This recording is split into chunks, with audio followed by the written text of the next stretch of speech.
Hello friend, English subjects जैसे कि हमने लास्ट वीडियो में डिस्कशन किया था। आज हम यहाँ से सीरीज वाइज आप लोगों को हर टॉपिक्स देने का प्रयास कर रहे हैं। और आज आप मेरा जो है टॉपिक फर्स्ट है,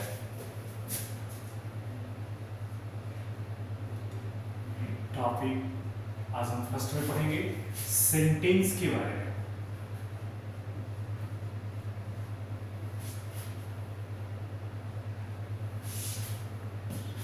आज हम सेंटेंस के बारे में डिस्कस करेंगे। As you know, any language is build by the sentence. तो सेंटेंस को अगर हम अच्छे से समझें तो जहाँ तक देखा जाए, हम कॉमन एरर के क्वेश्चंस या सेंटेंस इंप्रूवमेंट के क्वेश्चंस, अगर सेंटेंस को डीप में जाने अगर तो जो भी एरर्स के क्वेश्चंस आते हैं वो सेंटेंस नुमा ही होता है। और ठीक से सेंटेंस के बारे में अगर हम जानते हैं तो आप इजली जो है कॉमन एरर के क्वेश्चन तो कर ही लेंगे। आइए सेंटेंस के बारे में बात करें। तो सेंटेंस जो होता है यह होता है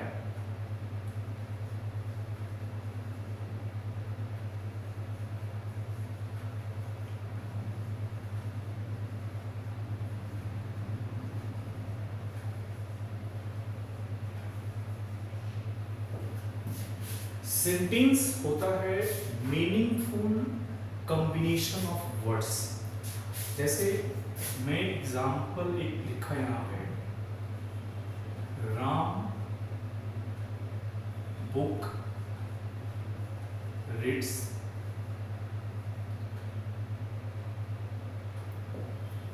तो ये एक वर्ड है, यह भी एक वर्ड है, ये भी है, ये भी है, बट यह एक सेंटेंस नहीं है। क्यों नहीं है? क्योंकि यह मीनिंगलेस है।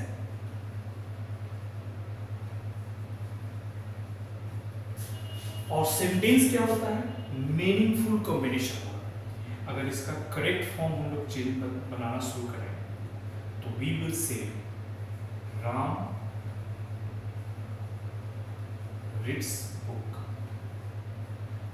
यह सेंटेंस है। Open the door,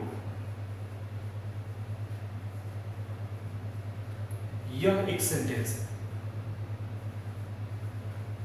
how long he is, यह एक सेंटेंस है।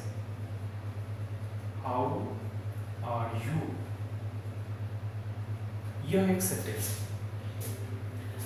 आप देख रहे हैं वर्ड्स के ग्रुप से बने हुए हैं और इनका ग्रुप जो है एक मीनिंगफुल है। अगर मीनिंगफुल ने मीनिंगलेस है तो वो सेंटेंस नहीं है, अगर मीनिंगफुल है तो वो सेंटेंस है। अब थोड़ा सा हम लोग इसके डिटेल्स में बढ़े। अगर हम लोग डिटेल में बात करें, अगर हम लोग सेंटेंस के पार्ट्स को अगर देखें, दो तरह के इसके बाद हम लोग पढ़ेंगे सेंटेंस में।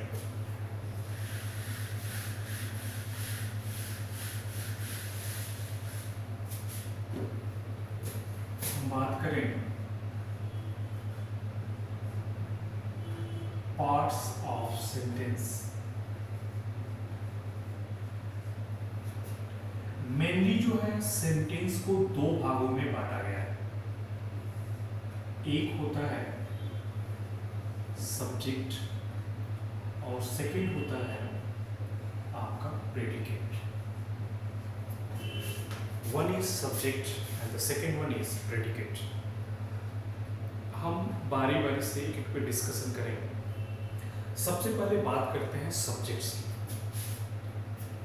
रियल में ये सब्जेक्ट के भी 3 पार्ट्स होते हैं।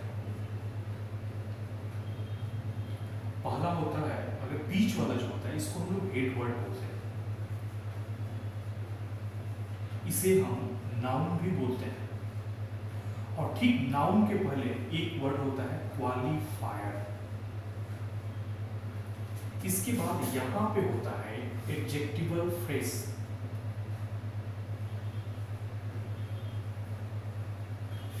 इसके 2 पार्ट्स होते हैं। एक होता है आपका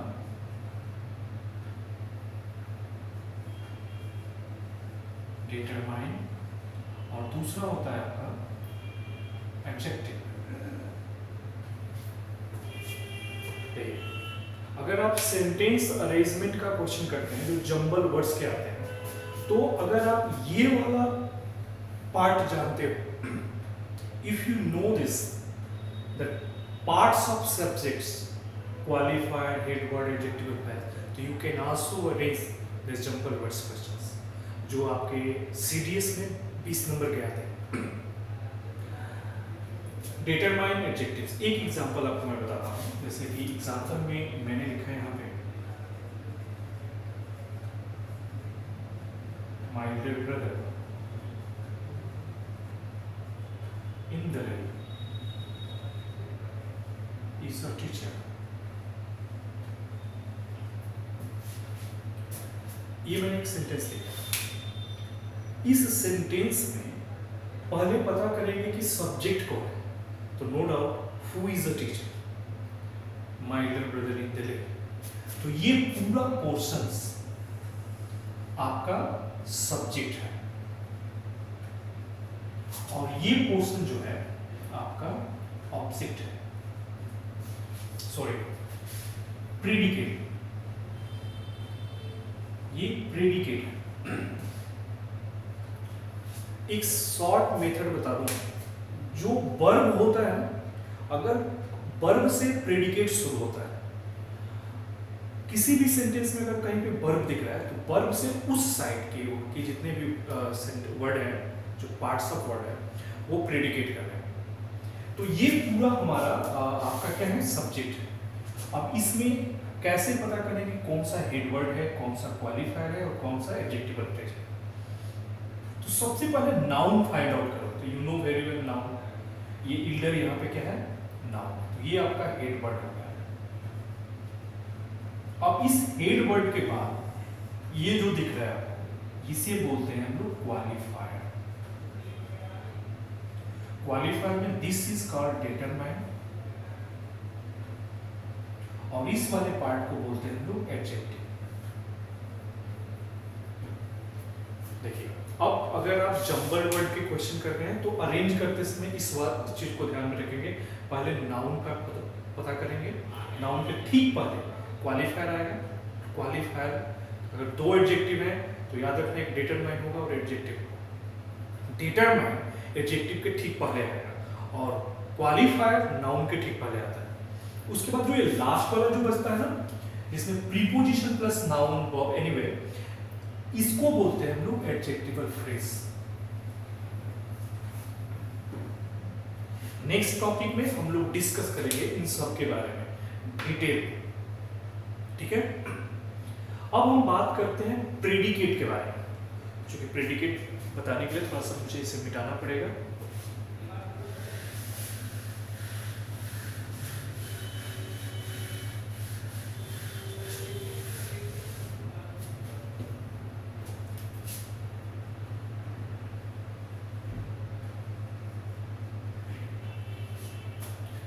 प्रेडिकेट, प्रेडिकेट भी बड़ा ही इंपॉर्टेंट है। यह सेंटेंस का नेक्स्ट पार्ट होता है जो वर्ब से शुरू होता है। इसके भी आपके 3 पार्ट्स होते हैं। स्टार्ट होगा सेंटेंस वर्ब से, वर्ब के बाद अफकोर्स किसी में ऑब्जेक्ट रहे न रहे, ऑब्जेक्ट हो सकता है। उसके बाद जो लास्ट में बढ़ जाता है उसे हम कॉम्प्लीमेंट बोलते हैं, ठीक है। अब हम बात करते हैं वर्ब। जो सेंटेंस में जो वर्ब आता है वो 3 रूपों में होता है। एक होता है आपका ट्रांजिटिव फॉर्म में, ट्रांजिटिव फॉर्म में। दूसरा होता है आपका इंट्रांजिटिव फॉर्म, और तीसरा होता है एक्सुलरी फॉर्म।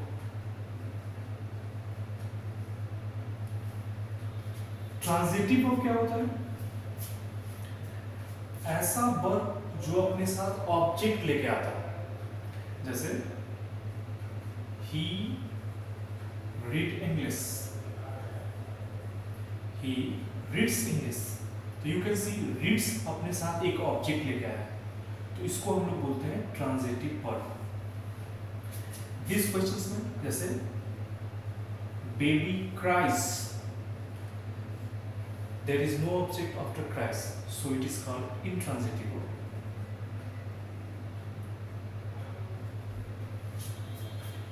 एग्जॉल्विंग का जहां तक सवाल होता है, एग्जॉल्विंग के दो पार्ट होते हैं। एक होता है आपका हेल्पिंग वर्ब और एक होता है आपका मॉडल वर्ब। हेल्पिंग वर्ब में जैसे इज हो गया, आर हो गया, एम हो गया, was, were, has, have, had, do, does और डिड, ये सारे हेल्पिंग वर्ब कहलाते हैं। और जो मॉडल वर्ब्स होता है इसमें आएंगे आपके can, could, may, might, shall, will, should, will, would, ऐसे करके बहुत सारे होते हैं, राइट। तो ये है आपके वर्ब। सेंटेंस में जब जैसे सब्जेक्ट खत्म होगा तो दूसरा पार्ट वर्ब से शुरू होगा, और वर्ब में इनमें से कोई भी हो सकता है। इवन वो ट्रांजिटिव वर्ब हो सकता है, इंट्रांजिटिव हो सकता है, एक्सप्रेसिव वर्ब हो सकता है। यह अकॉर्डिंग टू सेंटेंस, वो किस टेंस में है, टेंस के हिसाब से उसको आप यूज करेंगे। बात करें ऑब्जेक्ट के बारे में तो थोड़ा सा मैं मिटाता हूँ, ऑब्जेक्ट के बारे में भी देखेंगे। ऑब्जेक्ट भी बड़ा इंपॉर्टेंट होता है।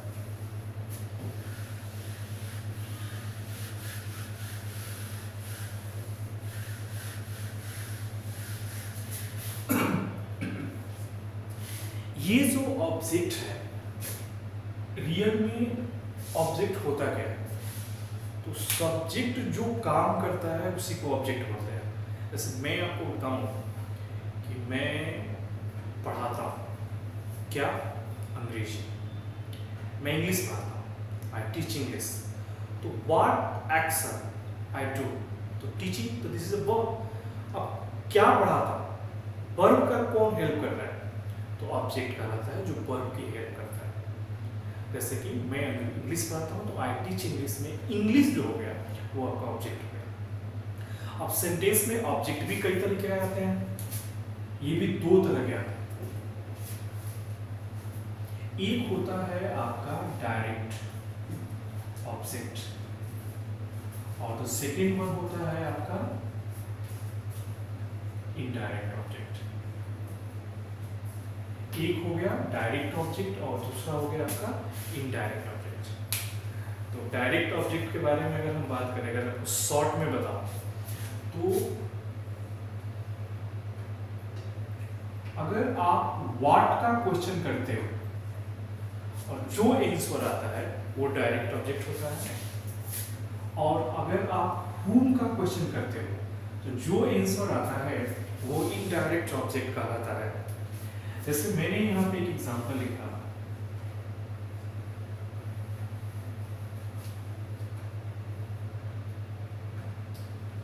रानी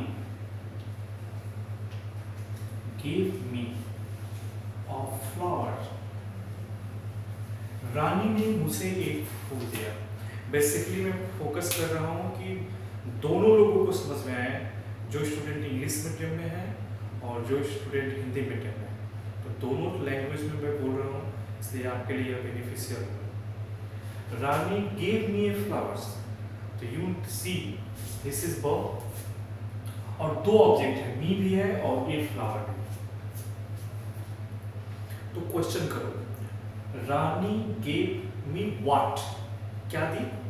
द आंसर इज फ्लावर। तो ये आपका हो गया डायरेक्ट ऑब्जेक्ट। whom किसको दी? तो मी, मी हो गया आपका इनडायरेक्ट ऑब्जेक्ट। एक बात याद रखना, अगर किसी सेंटेंस में दोनों आ रहे हैं, डायरेक्ट को पहले लिखें, इनडायरेक्ट को बाद में लिखें, तो हमेशा इनडायरेक्ट अपने साथ प्रीपोजिशन टू लेके आता है। रानी gave a flower to me। If you not write to here, या wrong sentence। लास्ट पार्ट जो प्रेडिकेट का बचा था वो था कॉम्प्लीमेंट।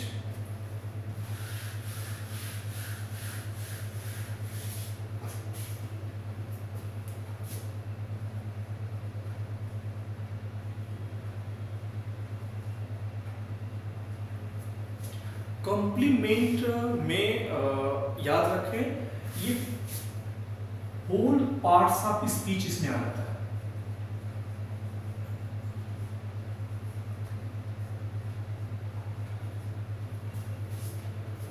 इसमें आपके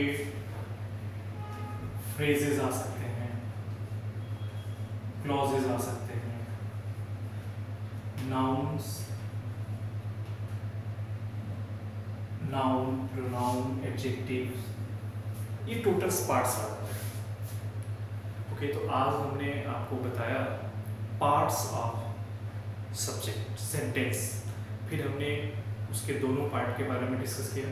सब्जेक्ट क्या होता है, प्रेडिकेट क्या होता है, सब्जेक्ट के कितने पार्ट होते हैं, प्रेडिकेट के कितने पार्ट होते हैं। नेक्स्ट टॉपिक नंबर 2 में मैं आपको डिस्कस करूंगा काइंड्स ऑफ सेंटेंस। ओके, तो see you for the next topics, topic number 2 and topic is types of sentence. Okay, thank you.